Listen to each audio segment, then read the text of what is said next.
देव्यै च तस्यै जनकात्मजायै नमोऽस्तु रुद्रेन्द्रयमानलेभ्यो नमोऽस्तु चन्द्रार्कमरुद्गणेभ्यः। ॐ नमः परमहंसास्वादितचरणकमलचिन्मकरन्दाय भक्तजनमानसनिवासाय श्रीरामचन्द्राय विश्वसर्गविसर्गादिनवलक्षणलक्षितं श्रीकृष्णाक्षं परं धाम जगद्धाम नमामि तन्नारायणं नमस्कृत्य नरं चैव नरोत्तमं देवीं सरस्वतीं व्यासं ततो जयमुदीरयेत्।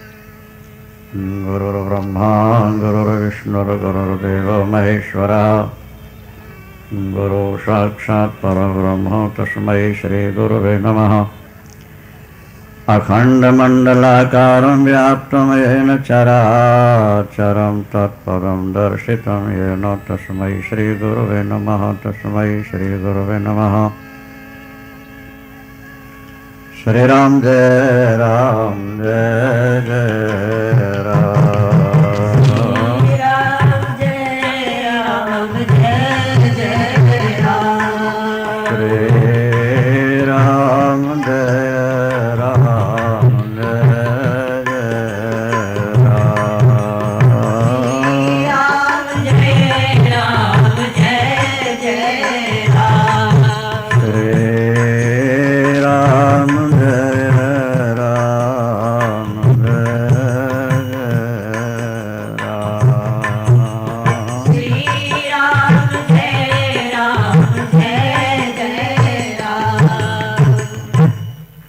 धर्म की जय हो, अधर्म का नाश हो, प्राणियों में विश्व का कल्याण हो, गो हत्या गौ माता की जय हो, ब्रह्मलीन धर्म सम्राट स्वामी श्री कृपात्री जी महाराज की जय हो।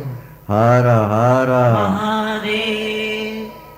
तुलसी कृत रामायण कथा करी विस्तार आसन लीजहु प्रेम हित आवो पवन कुमार सियावर राम। जय जय राम मेरे प्रभु राम। जय जय राम करो कल्याण जय जय राम। बोलिए सद्गुरुदेव भगवान की। श्रद्धेय श्री आत्मानंदी महाराज, उपस्थित विद्वजन, प्रभु प्रेमियों, माताओं, देवियों, जन्म जन्मांतर के पुण्य जब संचित होते हैं तो व्यक्ति को सत्संग मिलता है। सत्संग से विवेक जागता है, विवेक से वैराग्य होता है, वैराग्य से ज्ञान प्राप्त होता है, उससे शांति प्राप्त हो जाती है, भगवत दर्शन हो जाता है। आप लोगों के पूर्व पुण्य जागृत हुए हैं। प्यारे लाल जी जो आत्मानंद जी के नाम से जाने जा रहे हैं, ये प्रेरणा स्रोत रहे आप लोगों के, और आज भी आपके कारण और ऋषिकेश छोड़कर यहाँ आए हुए हैं। हमसे कथा लेने के लिए इन्होंने बहुत जोर लगाया, पानीपत दौड़ के गए, कहाँ कहाँ गए, कथा होनी चाहिए। ध्यान आया कि महात्मा विरक्त होकर के दौड़ रहे हैं। फिर भागवत का वो प्रसंग भी याद आ गया कि वृंदावन में ज्ञान वैराग्य वृद्ध पड़े हैं, भक्ति देवी रो रही है। तो देवर्षि नारद दौड़ दौड़ करके कहाँ तक, बद्रीनाथ तक गए, स्वयं श्रोता बने, भागवत कथा सुनवाई, ज्ञान वैराग्य को नया जीवन दिलाए। संत का जीवन परोपकार के लिए होता है। संत बेटप सरिता गिरिधरणी पर हित हेतु सबन के करणे। नदी अपने लिए जल नहीं बहती, नदी का जल दूसरों के लिए होता है। वृक्षों के फल भी दूसरों के काम आते हैं, सूर्य भी दूसरों के लिए तप रहे हैं, इसी तरह संत भी दूसरों के लिए दौड़ते रहते हैं। ये कोई आश्चर्य की बात नहीं। आज उन्हीं के सानिध्य में भरत चरित्र विशेष रूप से आपको सुनाया जाएगा। एक दो दिन पहले भूमिका के रूप में भगवान का अवतार और उसके बाद भरत चरित्र पर विशेष, क्योंकि रामायण में ऐसा लिखा है, अयोध्या कांड के अंतिम दोहे सोरठे में आप देखेंगे तो लिखा है, भरत चरित्र करि नेम तुलसी जे सादर सुनहि, सिय राम पद प्रेम अवस होय भवरस बिरति। जो भरत चरित्र नियम से सुनते हैं उन्हें सीताराम का प्रेम निश्चित प्राप्त होता है, प्रेमा भक्ति निश्चित मिलती है उनको, और संसार से वैराग हो जाते हैं। भरत का चरित्र वैराग्योत्पादक है और जीवन में वैराग्य की बड़ी आवश्यकता है। वैराग्य की भूमि में ही ज्ञान के अंकुर अंकुरित हुआ करते हैं और तब स्वरूप का बोध और भगवत दर्शन होता है। अनेक जन्म के पुण्य जागे तो वैराग्य हो। वैराग्यवंतः खलु भाग्यवंतः, वो व्यक्ति बड़ा भाग्यवान है जिसके जीवन में वैराग्य जागता है। इस अवस्था में प्यारे लाल जी ने संन्यास लिया। जब इन्हें संन्यास दिया जा रहा था तो हम वहीं पर बैठे हुए थे। अपने सेवकों ने कहा, ये प्यारे लाल जी। हमने कहा, नहीं, ऐसा तो नहीं हो सकता, बिना किसी सूचना के दीक्षा ले रहे हो। फिर बाद में पता लगा कि वो वही है। अष्टु, आपने जीवन में कथा सुनी है, सत्संग किया है, उसका फल क्या है? यही कि संसार से मन हटे और आत्मा परमात्मा में लगे, यही कथा का फल होता है। तो भरत चरित्र का फल है लोक सुजस परलोक सुख सुमिरत नाम तुम्हार। भगवान राम ने स्वयं कहा है, जो भरत चरित्र सुनेंगे, भरत का सम्मान करेंगे, उनको संसार में सुख मिलेगा और अंत में उनको वैकुंठ मिल जाएगा। यह प्रभु राम की वाणी है। लोक सुजस परलोक सुख सुमिरत नाम तुम्हार। भरत विष्णु के अवतार हैं, राम परात्पर पूर्णतम पुरुषोत्तम ब्रह्म के अवतार हैं, लक्ष्मण शेषनाग के अवतार हैं और शत्रुघ्न ब्रह्मा के अवतार। विष्णु ही भरत बनकर के प्रकट हुए। अब प्रेमा भक्ति किसे कहते हैं, ईश्वर का प्यार कैसा होता है, यह भरत के माध्यम से प्रकट हुआ है। रामायण में लिखा है कि जो भरत का नाम लेते रहते हैं, चरित्र सुनते हैं, वो कभी गरीब नहीं होते, वो भूखे नहीं मरते कभी। विश्व भरण पोषण कर जोई, विश्व भरण पोषण कर जोई, विश्व भरण पोषण कर जोई, विश्व भरण पोषण कर जोई। ताकर नाम भरत यश होई, ताकर नाम भरत यश होई। जो विश्व का भरण पोषण करता है वो भरत है। भरत कहने से आपका घर संपत्ति से भर जाता है, आपका हृदय प्रेम से भर जाता है। थोड़ी देर बोलकर विराम लेंगे, काफ़ी देर से आप लोग तैयारियों में हो। आइए, शाम को फिर विस्तार से चर्चा चलेगी। अभी यही है कि रामायण वेद है, वेद का अर्थ ही रामायण के रूप में प्रकट होता है। वेद की भाषा कठिन है, वेद का अर्थ भी कठिन है।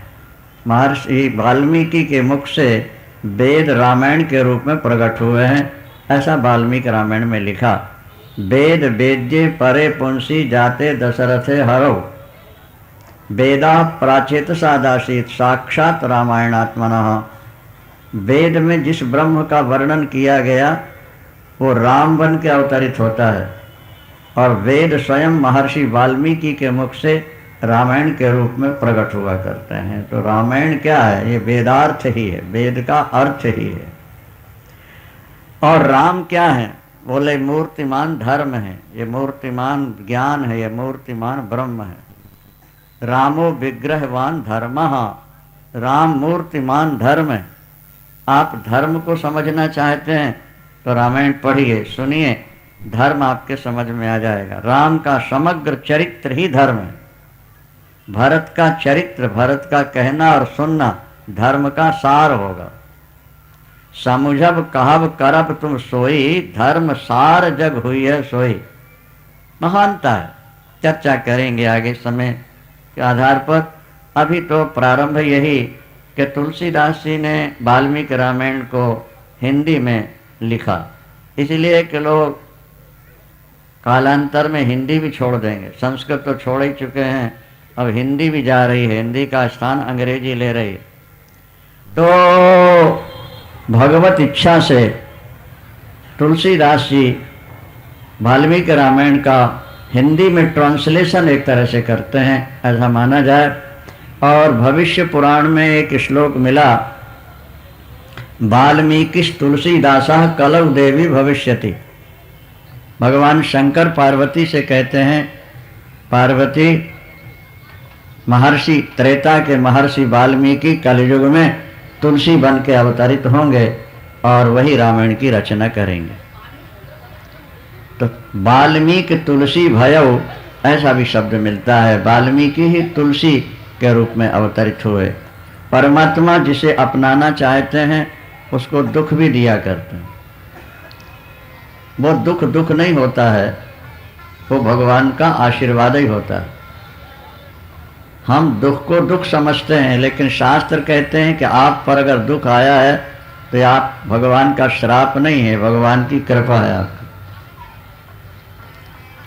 अब कैसे कृपा है इसकी चर्चा आगे करेंगे। आप इंद्रियों को सुख देने वाली वस्तुओं को ही सुख का साधन मानते हैं, लेकिन शास्त्र ऐसा कहते हैं कि भगवान की सामान्य कृपा होती है तो भगवान धन पुत्र पत्नी दे देते हैं, और जब विशेष कृपा होती है तो विपत्ति दे करके अपने चरणों में बुला लेते हैं। सियावर रामचंद्र भगवान की। नारद पांचरात्र में लिखा कि 5 चीजें आपके सामने आ जाएं जीवन में तो समझना है भगवान का बहुत बड़ा कृपा प्रसाद है, भगवान की बहुत बड़ी कृपा है। क्या आ जाए सुनिए आप। देश त्यागो, आपको देश त्यागना पड़े। महान व्याधि, जीवन में भयानक बीमारी लग जाए। बंधु त्यागस तथैव चो, भाई बंधु आपको छोड़ दें। धन की हानि हो जाए और समाज आपको अपमानित करने लगे तो समझना कि आप पर भगवान की कृपा हो रही है। ये नारद पांचरात्र का वचन है, व्याख्या आगे कर पाएंगे समयानुसार। तुलसीदास जी जैसे पैदा हुए, महाराज अभुक्त मूल में हुए, गंड मूल में हुए, और 8 वर्ष तक 12 वर्ष तक पिता मुख नहीं देखेगा, ऐसी पहले व्यवस्थाएं थी गंडमूल में पैदा होने वाले बच्चे के लिए। तो मायके लेकर के उनकी माँ चली गई, वहाँ जाते माँ समाप्त हो गई, पिता समाप्त हो गए, नाना नानी मामा मामी भी समाप्त होने लगे। ये देखो ये कृपा। लोग कहते हैं ये भाग्यहीन है बालक, लेकिन भाग्यहीन बालक नहीं रामायण की रचना की। संसार की दृष्टि से जो वैभव है वो वास्तविक वैभव नहीं है। किसी ने कहा कि संतानहीन भाग्यहीन है, किसी ने कहा धनहीन भाग्यहीन है, किसी ने कहा रोगी भाग्यहीन है।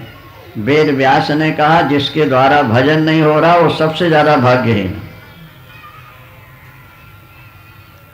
केचिद बदंति धनहीन नरो मनुष्या और केचिद बदंति सुतहीन नरो जघन्या। व्यासो वदत्तिखिल शास्त्र विचार दक्षो नारायण स्मरणहीन नरो जघन्य। नारायण का स्मरण जिससे न हो, भगवान का जो भजन न कर रहा हो, वो दुनिया में सबसे ज्यादा पापी है, जघन्य है, पतित है, भाग्यहीन है। और जब विपत्ति जीवन में आती है तो व्यक्ति घूम घुमा के भगवान की शरण में चला जाता है।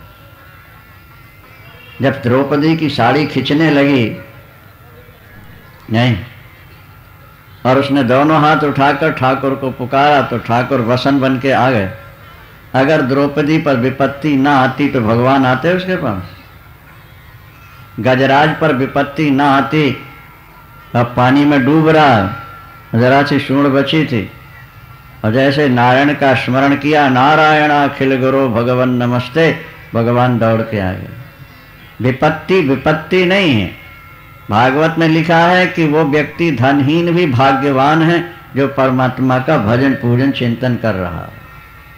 क्या? अधना अपिते धन्या, वो निर्धन भी धन्य है जिसके हृदय में भगवान की भक्ति विराजमान होती। बेटा लायक है तुम्हारा, अच्छी बात है, पर नालायक है तो और ज्यादा अच्छी बात है। आप कहोगे महाराज नालायक और ज्यादा अच्छी बात है, ये कहाँ का फार्मूला है? बोले बहुत बढ़िया फार्मूला है। लायक बेटा होगा तो अपनी सेवा से आपको अपने मोह में बांध लेगा, और नालायक होगा, गालियां देगा, अपमान करेगा, बात नहीं मानेगा, तो फिर आपको बैराग होगा और आप सीधे ऋषिकेश हरिद्वार वृंदावन चले जाओगे। तो लायक ने तो आपको घर में बांध के रखा और नालायक ने आपको हरिद्वार वृंदावन भेज दिया। बोलो लायक अच्छा है कि नालायक अच्छा है? जो भगवान की ओर भेज रहा हो वो अच्छा है कि जो माया में फंसा रहा हो वो अच्छा है? बहु लायक मिल जाए तो अच्छी बात है, नालायक मिले तो और भी अच्छी बात है, क्योंकि लायक मिल जाएगी घर संभाल लेगी तो भजन करोगी, और नालायक मिल जाएगी बातें ही नहीं करेगी, बात बात में टोकती रहेगी, कुड़कुड़ाती रहेगी, तो तुम छोड़ छाड़ के वृंदावन चले जाओगे, हरिद्वार हमारे आश्रम में आ जाओगे, आत्मानंद जी के यहाँ चले जाओगे। क्या समझे? हम सुनाया करते हैं कि दो बेटे हैं, एक बेटा लायक है, दूसरा नालायक है। नालायक बेटे ने बाप को गालियां दी, अपमान किया, दोनों दुखी होकर के देखो वहां रह रहे हैं, खूब संतों का संग हो रहा, गंगा स्नान गंगा जल पान कर रहे थे। इतने में लायक बेटे ने घर से फोन किया, पिताजी मेरी तबीयत खराब है, आप कृपा कर आ जाओ। ममता ने जोर मारा, फिर ऋषिकेश छोड़ करके बेटे के पास आ गए। नहीं तो नालायक ने तो भेज दिया ऋषिकेश, और लायक ने घर बुला लिया। और घर तो नरक है, घर तो कुसंग है।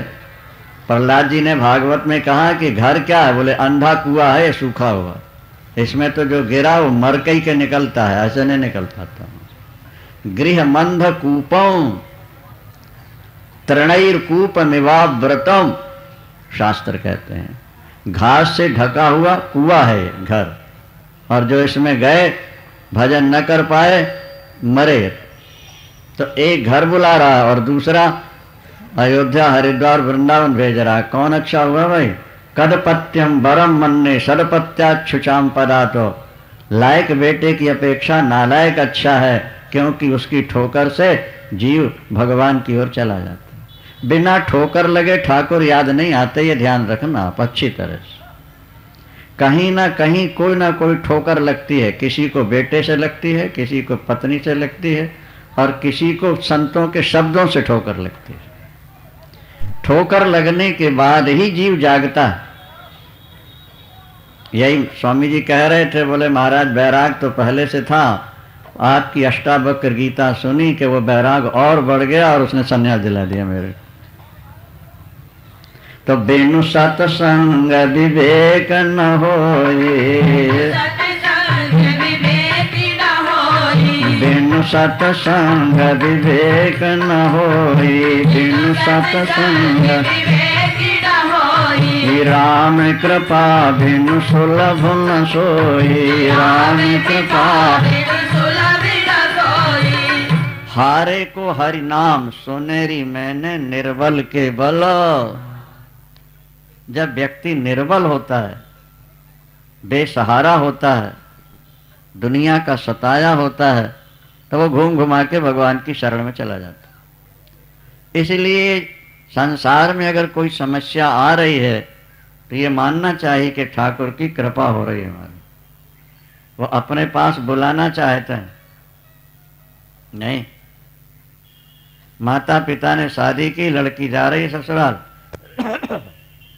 और रोती जा रही है, और जब आती है तो हंसती हुई आती है। वृंदावन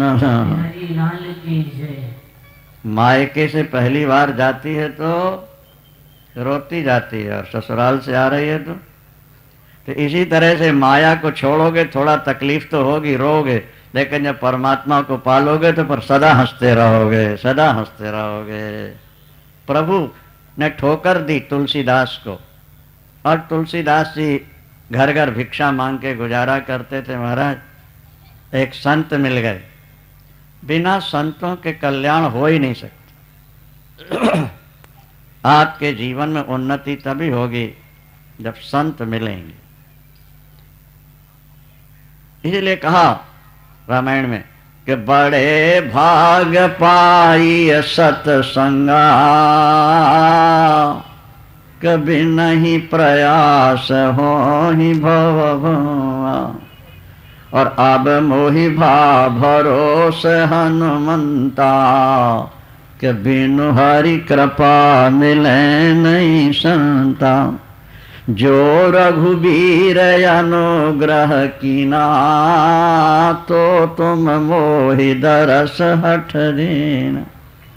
ईश्वर का अनुग्रह, ईश्वर की कृपा से संत मिलते हैं, और संत जिसे मिल जाए उसे भगवान न मिले ऐसा हो ही नहीं सकता, अगर वो संतों की वाणी पर चल पड़े तो। संत का मिलन ये भगवत दर्शन का शुभ संकेत होता है। हम कहा करते हैं कि जैसे सूर्योदय से पहले लालिमा दिखाई देती है पूर्व दिशा में, जब लालिमा दिखाई देने लगे तो समझ लो अब थोड़ी देर में सूर्य भी दिख जाएंगे। जब प्रसव की पीड़ा शुरू हो जाए तो समझ लो तो थोड़े समय बाद मैं माँ बन जाऊंगी, मेरी गोद में बेटा बेटी आ जाए। जैसे प्रसव की पीड़ा पुत्र पुत्री के दर्शन में का संकेत है, इसी तरह सूर्योदय से पहले लालिमा दिख जाए तो सूर्योदय का संकेत है। इसी तरह जीवन में संत मिल जाए तो भगवत दर्शन का संकेत है, अब तो आपको भगवान जरूर मिले। इसीलिए पहले विभीषण को संत मिले हनुमान जी, फिर भगवान राम मिलते हैं। पहले संत तुलसीदास जी को पहले संत मिले, नरहरियानंद उनका नाम था। वे राम के परम भक्त थे। देखा बच्चे को अनाथ की तरह डोलते हुए, पूछा बेटा तुम कौन हो, तुम्हारे माता पिता कहाँ हैं? तुलसीदास रो पड़े, मेरा संसार में कोई नहीं है बाबा, मैं भीख मांग के रोटी खाता हूँ और कहीं पड़ा रहता हूँ, चिथड़े पहने हुए थे, तेरा कोई नहीं है? तुलसी ने कहा कोई नहीं रहेगा। अच्छा बेटा तो हमारे साथ चल। बेसहारों को सहारा देना ये भी संतों का एक स्वरूप होता है, समझदारों का स्वरूप होता है। जब लेकर चलने लगे तो जानकारों ने कहा बाबा इसको नहीं ले जाओ, ये भाग्यहीन लड़का है, जहां रहता है उसी का भट्ठा बैठ जाता है। इसके कारण माँ चली गई, बाप गए, नाना नानी मामा मामी कोई नहीं बचे इसके। गुरु ने कहा ये भाग्यहीन है, पर मेरे राम तो समर्थ हैं, वो भाग्य को बदल भी सकते हैं, वे चाहें तो क्या नहीं हो सकता है, मैं इसे नहीं छोड़ूंगा। ले गए, राम नाम की दीक्षा दी। बेटा तुम नाम जपो, रोटी खाओ लंगर की और नाम जपते रहो, प्रभु का नाम तुम्हारे भाग्य की रेखा को मेट सकता है। तुलसी ने नाम जपना शुरू किया। फिर क्या बात, देखो राम शब्द बड़ा प्यारा शब्द है और उसके बहुत अर्थ हैं। संक्षेप में कह करके विराम लेते हैं। देखो जब रा कहते हैं ना तो मुंह खुल जाता है, खुलता है कि नहीं?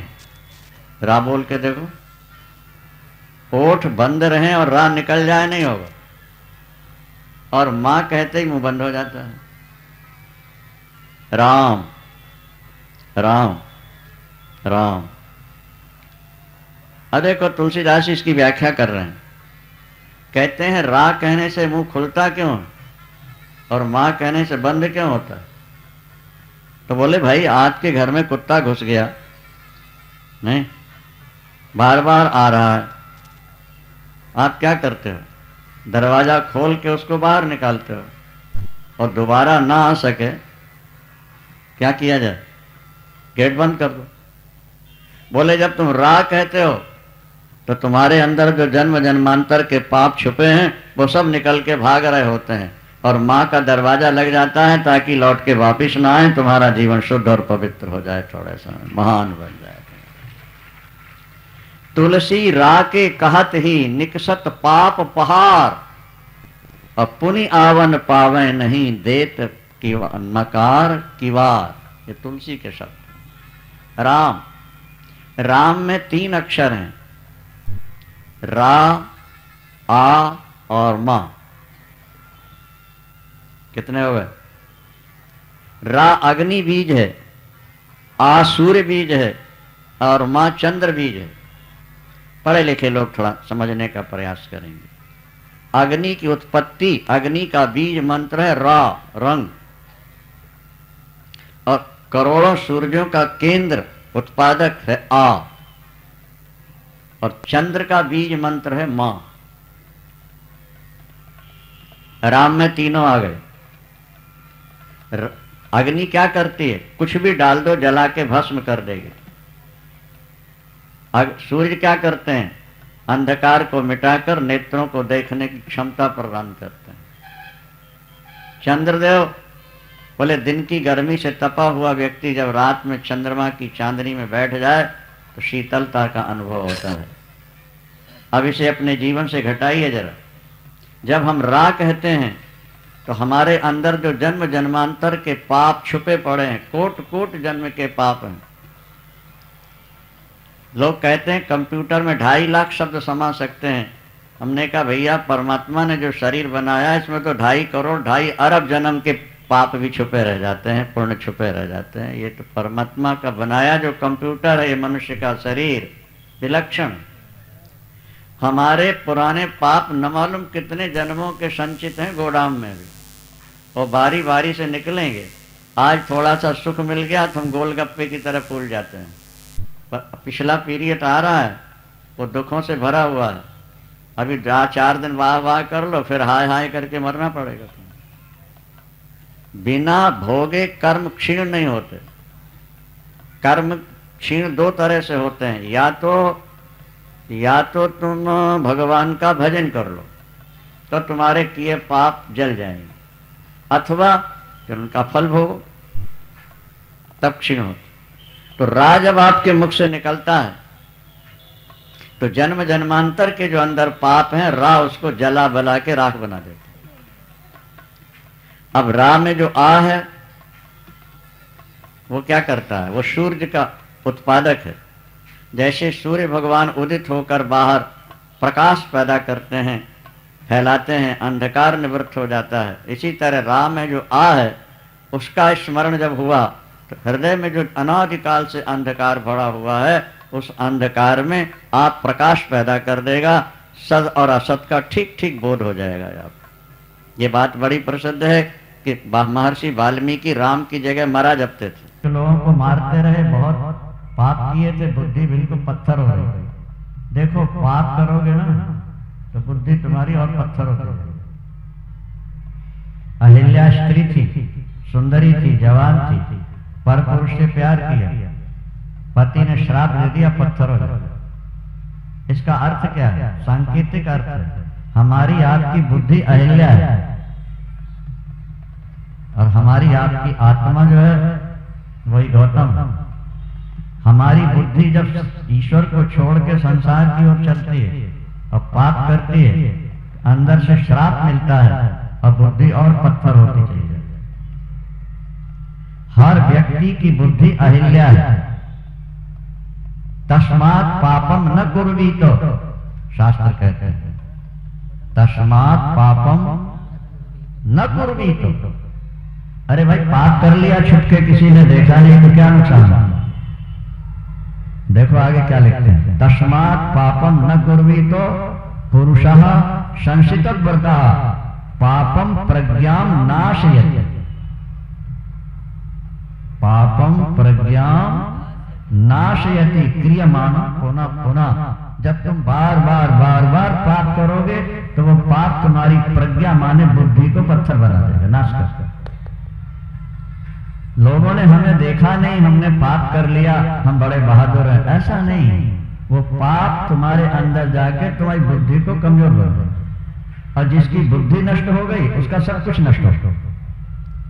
धन नष्ट हो जाए उतनी हानि नहीं, पुत्र मर जाए उतनी हानि नहीं, जवान पत्नी मर जाए उतनी हानि नहीं, बुद्धि नष्ट हो जाने से जितनी हानि होगी।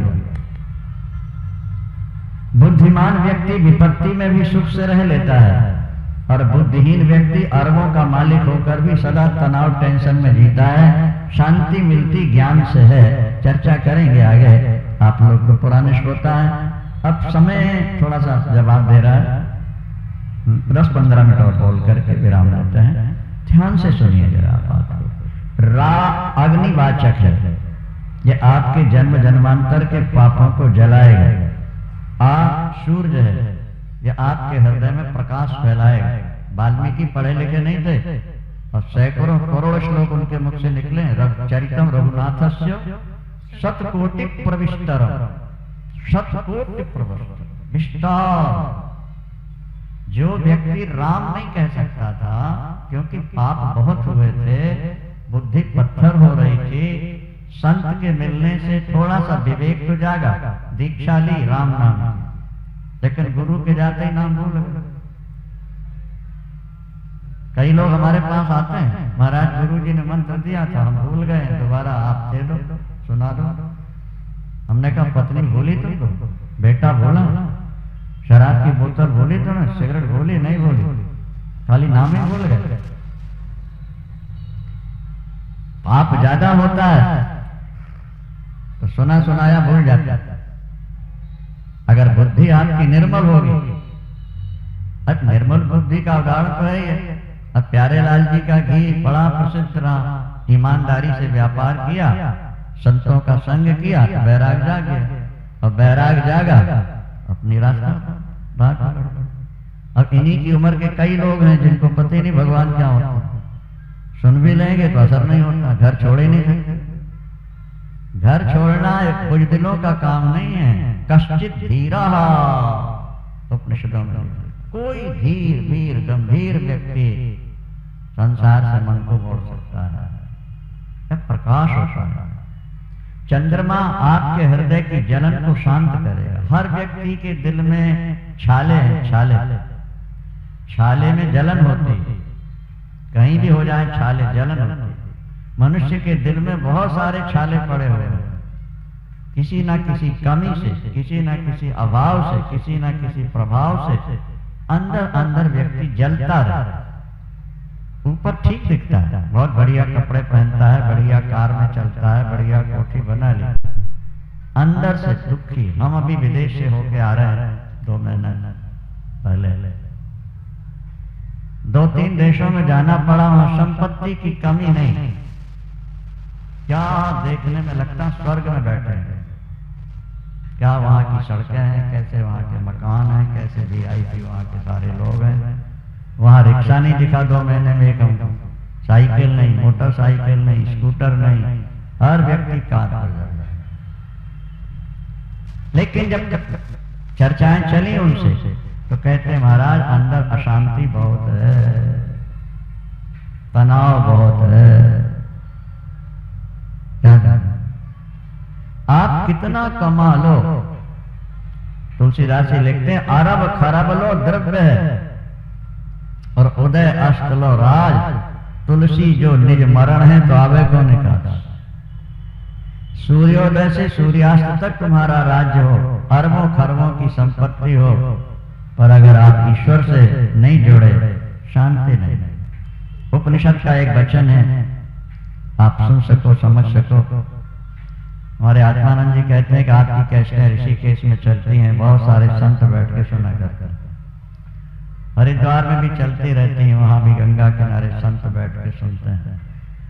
बुद्धिजीवी व्यक्ति समझने का प्रयास करते हैं। उपनिषद का एक वचन है, यदा चर्म वदाकाशम वेष्टिष्यन्ति मानवः तदा देवम अविज्ञायो दुःखस्यान्तो भविष्यति।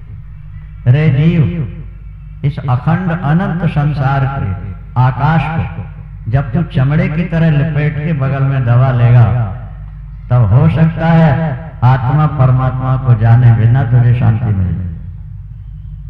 यानी आकाश को लपेटे नहीं जा सकता, निराकार तत्व है, अनंत है। वो कहते हैं आकाश को चमड़े की तरह जब तू लपेट लेगा तब हो सकता है ईश्वर को जाने बिना तुझे शांति मिले। और तेरे पास कुछ भी नहीं है पर ईश्वर का ज्ञान है, ईश्वर की प्रेमा भक्ति है, शांति से जिए। भरत चरित्र का मूल यही है। माता सोचती है कि धन में शांति है, इसलिए राज्य पाने के लिए राम को घर से निकालता। क्या समझा? और भरत के जीवन में क्या है कि राम के बिना शांति नहीं। आप निदारुण दीनता, जब उनके सामने राज्य का प्रस्ताव आया, देखो अयोध्या में राम के 2 विरोधी थे पर भरत का एक भी विरोधी नहीं। बात समझ में नहीं आई होगी। अगर वोटें डलवाई जाती ना राम राज्य के लिए तो 2 वोटें अपोजिट में होती कि नहीं? कौन कौन सी?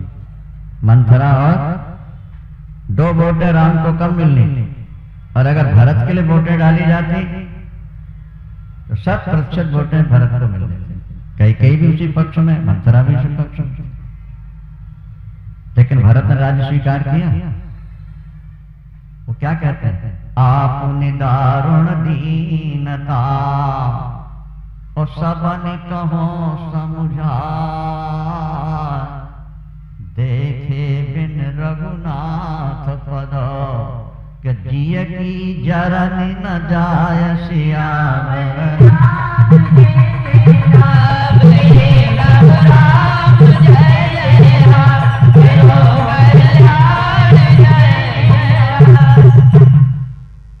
देखे बिन रघुनाथ पद जिय की जरनी न जाए, ये भरत का सिद्धांत। और कई का सिद्धांत, राम को घर से निकालो, बनवासी बनाओ, बेटा राजा बनेगा, मैं राजमाता बनूंगी, शांति मिल जाएगी। एक पक्ष है जो सोचता है कि धन मिलने से शांति मिलती है, पद मिलने से शांति मिलती है, पुत्र पौत्र मिलने से शांति मिलती है।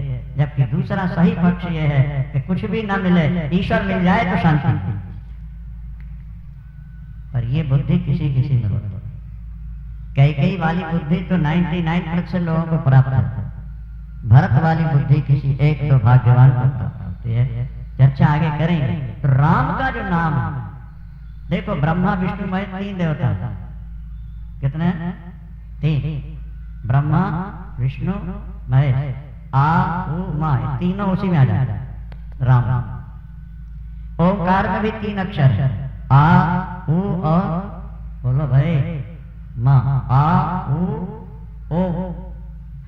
तो ओम भी राम में आ जाए। राम नाम दुनिया में सबसे श्रेष्ठ है। जब भगवान राम सीता के वियोग में रोते जा रहे थे, देवर्षि नारद पहुंचे, स्वागत सत्कार हुआ। प्रभु तो नाटक कर रहे थे रोने का, देवर्षि के बैठते थे मुस्कुराने लगे। सुनाओ देवर्षि जी, कैसे आगमन हुआ, कहां से हुआ, सब ठीक है?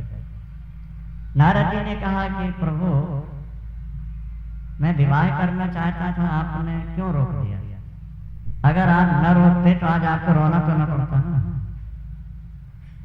आपने मेरा विवाह नहीं होने दिया, मैंने श्राप दे दिया कि नारी विरह तुम हो दुखारी। तुमने मुझे दुखी किया है, तुम भी दुखी हो। भगवान राम ने बड़ा अच्छा उत्तर दिया, मुस्कुरा के बोले देवर्षि जी ये आंसू मेरे नहीं है। फिर बोले तुम्हारी आंखों के आंसू मैंने ले लिए। अगर शादी करा लेते तो 10 दिन तक तुम बाय बाय करते, तो सारी जिंदगी हाय हाय करके रोते ही रहते थे। तुम्हारे आंसू न गिरे इसलिए मैंने आंसू ले लिए ताकि तुम भजन कर सको। शादी कराने वाले हमेशा ही वाह वाह करते हैं कि हाय हाय भी करते हैं? बोलो तो नहीं, बोलो सदा वाह वाह होती, ये सबसे रिलैक्स नहीं होते। ये 4 दिना की चांदनी फिर अंधेरी रात। गरीब कहे धनवान सुखी है, धनवान कहे सुख राजा को भारी। और और राजा कहें चक्रवर्ती सुखी हैं, चक्रवर्ती कहें सुख इंद्र को भारी, तो इंद्र कहें चतुरानन सुखी हैं, चतुरानन कहें सुख विष्णु को भारी, और तुलसी जी जान विचार कहें सिया राम भजन बिन जीवो दुखा। हर व्यक्ति अपने से आगे वाले को सुखी देखता है, ये सुखी। लेकिन उससे पूछो तो वो अपने से आगे वाले को सुखी कहता है, उससे जाकर पूछो और आगे वाले को सुखी। गरीब कहे धनवान सुखी। देखो गरीब तो कथा में बैठ जाता है, धनवान नहीं बैठ पाता। और गरीब सोचते हैं धनवान सुखी, अरे सुखी होते तो शांति से पंडाल में आके बैठ पाते, वो तुमसे भी ज्यादा दुखी बहु कुटुंबवान, क्या महाधनी सदा भीता, महाभारत का शास्त्र। जो जितना ज्यादा धनवान होता है उतना ज्यादा भयभीत और तनाव में होता है। हमारे यहाँ शास्त्र में वचन आता है, हे प्रभु तू निर्धन को धनवान बना दे और धनवान को शांति दे। इसका मतलब कि धनवान कभी शांत नहीं रहते।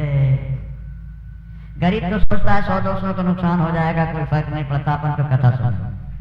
पर सेठ का तो लाखों का नुकसान हो जाएगा, वो कैसे बैठेगा? वो तो भागता है। जो लोग कथाओं में आ जाते हैं वो संकोच में आते हैं, श्रद्धा से तो कोई कोई आके बैठते हैं। सियावर तो सुखी ईश्वर का भक्त ही है, बाकी सब सुखी है। राम का नाम क्या करेगा? बोले तुम्हारे जीवन में ज्योति जला देगा, तुम्हारे हृदय में प्रकाश पैदा कर देगा।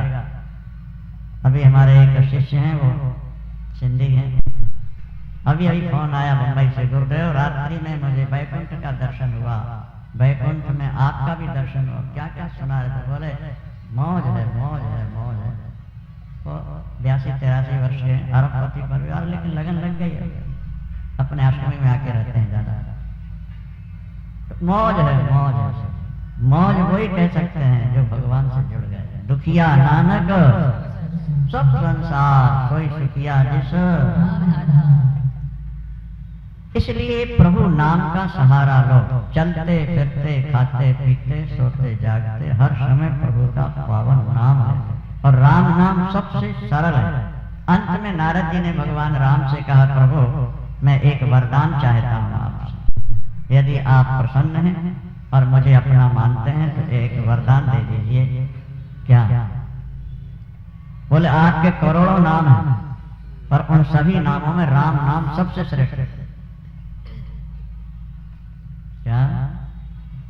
देखो भाई, तुम्हें गुरु ने जो मंत्र दिया है वो अशुद्धि में नहीं जप सकते, सूतक पातक में भी माला नहीं छू सकते, मूर्ति नहीं छू सकते, मंदिर नहीं जा सकते। लेकिन राम नाम आप कभी भी ले सकते, कहीं भी ले सकते। मुर्दा कांधे पर रखे लोग क्या बोलते जाते हैं? यानी शास्त्रों में लिखा है कि जो मंत्र होता है उसके जपने की तो विधि है, पर राम या कृष्ण जपने की कोई विधि नहीं। कहीं भी कैसे भी किसी भी परिस्थिति में आप राम राम कृष्ण कृष्ण कह सकते हो। और फल कितना है? बोले राम सकल नामन ते अधिका, हो नाथ अग खग गण बधिका, राका रजनी भगति तव, राम नाम सोई सो, अपर नाम उर्गण विमल, भसई भगत उर्व्यो। हे प्रभु, बाकी नाम तो तारागण हो जाए और आपका राम नाम चंद्र हो जाए, और भक्त के हृदय में सदा सबसे सरल नाम। अच्छा, एक बात और समझने की कि राम को उल्टा जपोगे तो भी सीधा हो जाएगा। ऐसा कोई नाम नहीं उल्टा जपो सीधा हो जाएगा। आप लगातार मरा मरा मरा मरा मरा मरा मरा करो तो राम राम हो जाएगा। उल्टा नाम जपत जग जाना, वाल्मीकि भय ब्रह्म समाना, राम राम कहिए जब हानि, तिन्हि न पाप तुंग समहानि, भायक भाय अनख आलस हो,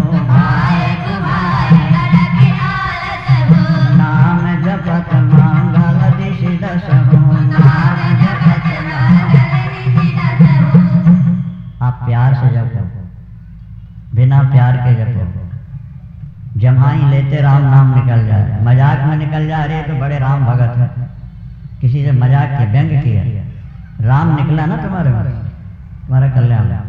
एक वेश्या थी महाराज, वेश्या, वेश्या को महापापनी कहा है शास्त्रों में। देवी भागवत में तो ये भी लिखा है कि जो स्त्री जिंदगी में 5 पुरुषों से प्यार कर ले वो भी वेश्या हो जाए, महावेश्या हो जाए, और करोड़ों वर्ष नरक का दुख भोगना पड़ता है। और वो तो खुल्लम खुल्ला प्यार करती कि पर पुरुषों से पैसा जो दे वो पति बन जाए उसका। उसने एक तोता पाल रखा था, तोता पालने का शौक था, हमको भी है, बोलो सियाराम। रामचंद्र भगवान की जय। तोता पालने का शौक था, उसने एक तोता पिंजरे में पाल लिया और बिस्तर में लेटी और कह रहे राम राम बोलो मिठो, राम राम बोलो बेटा, राम राम, राम राम बोलो, राम राम। वो जब राम राम बोल रही थी तभी हिचकी आई, प्राण निकल गए, विमान आ गया, विमान पर बैठ के बैकुंठ जा रही है, देवता पुष्प वर्षा रहे हैं। भगवान की सुआ पढ़ावत गणिका तारी, सुआ पढ़ावत भाई मुद मंगल। जब तोते से राम नाम कहलाए, अरे बराज पुराण में तो एक और विचित्र कथा मिली राम नाम। क्या? एक वृद्ध यवन म्लेच्छ लैट्रिन के लिए बैठ रहा था नाली के किनारे, सुअर ने आकर के धक्का मार दिया। सुअर से बहुत ज्यादा चिढ़ते हैं, तो उसने गाली दी सुअर को, हरामी गाली होती है, हरामी। तो उसने कहा हराम ने मारा, हराम। तो हराम जो गाली थी वो हराम हो गई, बोलो सियावर। रामचंद्र भगवान की जय। हा में ज्यादा जोर लग गया ना, हा राम, वृद्ध था जवान था, और हराम बस इतना कह के गिरा और गिरते प्राण निकल गए। सुअर को गाली देते हराम कहते हराम हो गया, और शरीर विमान पर बैठ के बैकुंठ जा रहा, देवता पुष्प वर्षा के बाजे बजाकर जय जयकार कर रहे थे। रामचंद्र भगवान की। तुलसीदास जी लिखते हैं कि सुअर को गाली देने के बहाने भी हराम निकला, हराम गाली, तो बैकुंठ चला गया। तो तुम प्यार से अगर रोज राम राम जपते रहोगे तो यमराज के दूत तुम्हें छू भी नहीं सकेंगे, तुम सीधे बैकुंठ। तुमने करोड़ पाप किए हो।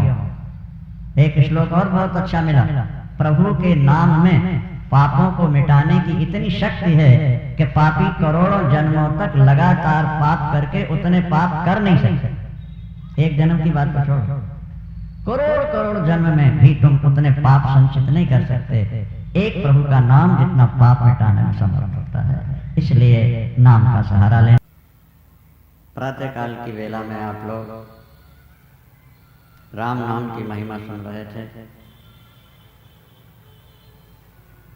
जैसे सारे शरीर में प्राण सबसे ज्यादा कीमती है, इसी तरह समग्र शास्त्रों का सार प्रभु का नाम भी अधिक कीमती है। ब्रह्मां भवति समुद्भवं करिमल प्रध्वंसनं चाव्ययम् श्रीमच्छम्भ मुखेन्द्र सुंदर वरे संशोभितं सर्वदा संसारामय भेखजं चैकरं धन्यास्ते कृतिनः पिबन्ति सत्यं श्री राम नामामृतम्। वेद क्या है? बोले समुद्र। और वेदों का जब मंथन हुआ, समुद्र का जब मंथन हुआ, उससे अमृत निकला, जिसे देवताओं ने पिया और वे अमर हो गए। और जब वेदों का मंथन हुआ तो उसमें से नाम रूपी अमृत निकला, इसे संतों ने पिया और ये मोक्ष को प्राप्त हो गए। धन्यास्ते कृतिनः, वे सुकृति हैं, वे पुण्यात्मा हैं, जिनके मुख में सदा परमात्मा का नाम निवास करता है। श्री राम नामामृतम, राम नाम अमृत। यूं तो परमात्मा की कथा भी अमृत है। गोपियां भगवान के विरह में गीत गाती हैं, गोपी गीत, वहां भी यही कहा गया है, तब कथा मृतम तप्त जीवनम कवि विरीडितम। परमात्मा की लीला ये अमृत है। नाम अमृत है, रूप भी अमृत है और धाम भी अमृत है। परमात्मा के 4 रूप हैं, नाम, रूप, लीला और धाम। जहाँ परमात्मा अवतरित होते हैं वो उतनी भूमि वैकुंठ की भूमि होती है, वो मृत्यु लोक के नहीं होते, और उसमें निवास करने वाले वैकुंठ वास ही करते हैं। अयोध्या, मथुरा, माया, काशी, कांची, अवंतिका, पुरी, द्वारावती चैव सप्तैता मोक्षदायी, ये 7 पुरियां मोक्ष देती हैं अपने देश में। अयोध्या, मथुरा, हरिद्वार, काशी, कांची, उज्जैन और द्वारिकापुर, क्योंकि यहाँ प्रभु ने लीलाएं की हुई, निवास किया हुआ। आद्या शक्ति परम्बा भगवती ने हरिद्वार में दक्ष के गृह शक्ति के रूप में अवतार लिया, इसलिए वो भूमि अमृत हो गई। अयोध्या में प्रभु राम ने अवतार लिया, इसलिए वो भूमि भी अमृत ही है। काशी में बाबा भोलेनाथ सदा निवास करते हैं। मुक्त जन्म मही जान, ज्ञान खान अगहान कर, जहाँ बस शंभु भवान, सो काशी से ये कसना। जरत सकल सुर ब्रंद, विषम गरल जही पान किए, तही न भजसी मति मंद, को कृपालु शंकर सरसी। इसलिए काशी भी अमृत है। इसी तरह मथुरा, वृंदावन सब अमृत है। द्वारावती प्रभु ने निवास किया है। प्रभु का धाम, प्रभु का रूप, प्रभु का नाम और प्रभु की कथा, ये चारों अमृत। धाम तो तब मिलेगा जब वहां जाओगे और रूप भी जब सामने आए तब दर्शन हो, लेकिन कथा और नाम ये तो सर्व सुलभ, हर जगह हर समय हर व्यक्ति को प्राप्त हो सकता है। इसलिए जब कथा प्रारंभ हो तो ऐसा मानना चाहिए कि गंगा, यमुना, सरस्वती तीनों एकत्र हो गए। गंगा, यमुना, सरस्वती का संगम तीर्थराज प्रयाग है। यहाँ तो यमुना किनारे आप रहते हैं, जब कथा प्रारंभ होती है तो गंगा और सरस्वती की धारा भी कैलाश नगर में बहने लगती है। फिर यहाँ कथा श्रवण करना प्रयागराज में गोता लगाने से कम नहीं। राम भक्ति जहाँ सुर सारी धारा, सरसाई ब्रह्म विचार प्रचारा, सरसाई विधि निषेध मैं खाली मलहरणी, विधि निषेध मैं करम कथा रघुनंदन वरणी, करम कथा रघुनंदन वरणी।